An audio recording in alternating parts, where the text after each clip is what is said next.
अस्सलामु अलैकुम and welcome to Daniel Haider cartoons. तो प्यारे दोस्तों, ईद कैसी गुजरी? उम्मीद है अच्छी गुजरी होगी। वैसे गर्मी बहुत थी। मैं आज आपके लिए एक बहुत ही सबक आमूज कहानी लेकर आया हूँ। दोस्तों, हर इंसान की जिंदगी का कोई ना कोई मकसद होता है। ये कहानी भी इसी मौजू पर बनाई गई है, तो इस कहानी को आखिर तक देखना, लाइक शेयर सब्सक्राइब भी करना। तो शुरू करते हैं। एक दफा का जिक्र है कि सुबह की ठंडी हवा चल रही थी। सूरज की रोशनी पहाड़ों के पीछे से उमड़ रही थी। आसमां में एक नन्हा परिंदा उड़ रहा था। ना उसका कोई दोस्त था, ना ही उसका कोई घर। वो कभी किसी दरख्त की टहनी पर बैठता, कभी किसी दीवार पर।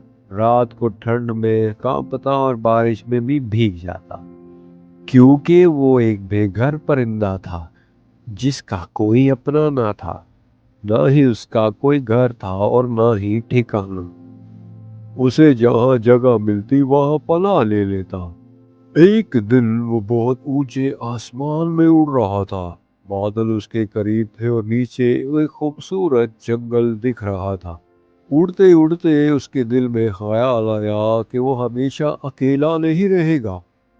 वो खुद अपना घर बनाएगा। एक ऐसा घर जो मुझे गर्मी, सर्दी, बारिश और बर्फ से बचाएगा। आसमां की बुलंदियों में उड़ते हुए उसकी आंखें उम्मीद से चमकने लगी और उसने दिल में एक बड़ा अज़्म कर लिया, अपना घर बनाने का मकसद। अब उस परिंदे को एक महफूज जगह की तलाश थी जहां वो अपना घर बना सके। वो परिंदा कई दिन तक अच्छी जगह ढूंढता रहा। कभी जंगल जाता, कभी दरिया के किनारे। और फिर एक दिन उसे एक मजबूत और घना दरख्त मिला जिसकी शाखें मजबूत थी और पत्ते घने थे। वो उसकी शाख पर बैठा सोचता है कि यही मेरी नई दुनिया होगी और मैं यहीं पर अपना घर बनाऊंगा। एक ऐसा खुशियों का आंगन जहां वो महफूज रह सके। और फिर अगली सुबह परिंदे ने काम शुरू कर दिया। वो दूर दूर से तिनके, सूखी घास और छोटी छोटी टहनियां जमा करके लाता। कभी कभार तेज हवा चलती तो तिनके गिर जाते, लेकिन वो हिम्मत नहीं हारता था। वो खुद से कहता था कि मेहनत करने वाले कभी हार नहीं मानते, मुझे मेहनत जारी रखनी होगी। और वो जी लगा कर मेहनत करता है और अपना घर बनाने का काम जारी रखता है।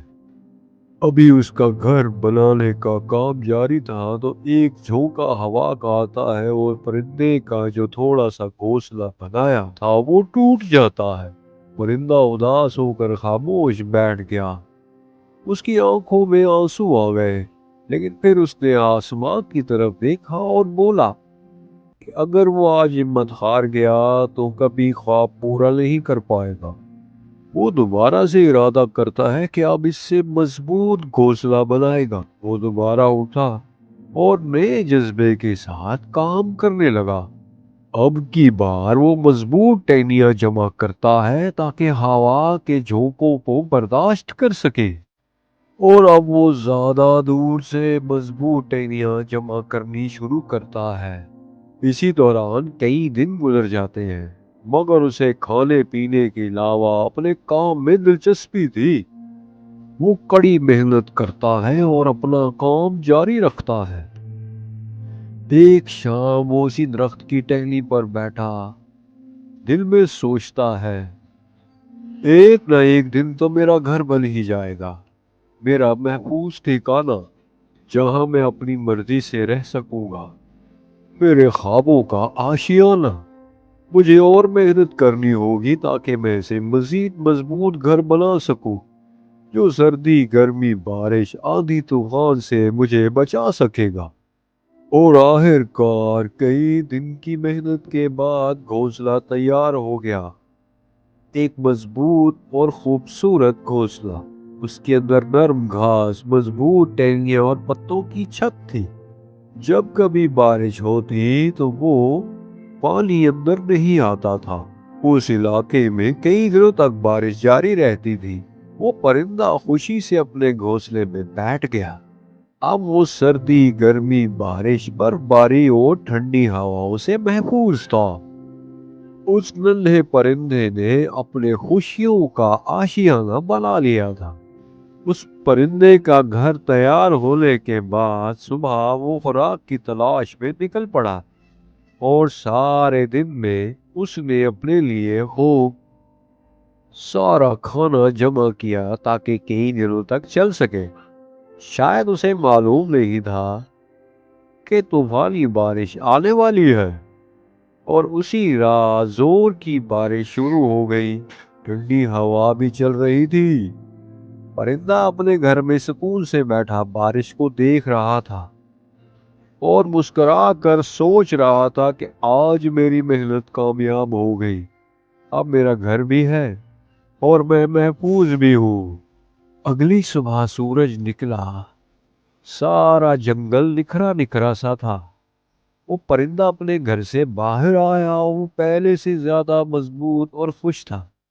اس نے آسمان کی طرف دیکھ کر کہا، اگر خواب سچے ہوں اور محنت جاری رہے تو ایک دن گھر ضرور بن جاتا ہے۔ پھر وہاں طوطا اور کبوتر بھی آ کر اس کی محنت کی تعریف کرتے ہیں کہ تم نے کڑی محنت کے بعد اپنا مقصد پا لیا۔ زندگی کا ایک مقصد ہوتا ہے، ہر انسان ہو یا پرندہ، بنا مقصد کے زندگی کچھ بھی نہیں۔ اس لیے اپنے مقصد کی کامیابی کے لیے خوب محنت اور انتھک جدوجہد جاری رکھنی چاہیے۔ اب وہ اکیلا پرندہ ہر صبح خوشی سے اڑان بھرتا، کیونکہ اس کے پاس اب صرف پر ہی نہیں تھے، بلکہ ایک گھر تھا، ایک امید اور ایک نئی زندگی بھی تھی۔